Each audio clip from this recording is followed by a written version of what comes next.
بسم اللہ الرحمن الرحیم۔ السلام علیکم ورحمۃ اللہ وبرکاتہ۔ رسول اللہ صلی اللہ علیہ وآلہ وسلم نے ارشاد فرمایا، وہ زمانہ قریب ہے جب تمہاری حق تلفی ہوگی اور ایسی باتیں ہوں گی جن کو تم برا سمجھو گے۔ لوگوں نے عرض کیا، یا رسول اللہ صلی اللہ علیہ وآلہ وسلم، ایسے وقت کے لیے آپ صلی اللہ علیہ وآلہ وسلم ہمیں کیا حکم دیتے ہیں؟ تو آپ صلی اللہ علیہ وآلہ وسلم نے فرمایا، جو حق دوسروں کا تم پر ہے وہ ادا کر دینا اور اپنا حق اللہ تعالی سے مانگنا۔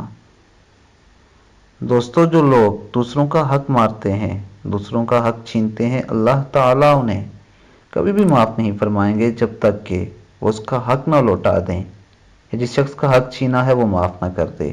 اس لیے دوستو، کوشش کریں کہ آپ دنیا میں ہی ہر شخص کا حق اسے واپس لوٹا دیں اور اپنے گناہوں کی اللہ سے معافی طلب کریں۔ اللہ تعالیٰ ہمیں دین اسلام کے مطابق زندگی گزارنے کی توفیق عطا فرمائے۔ السلام علیکم ورحمۃ اللہ وبرکاتہ۔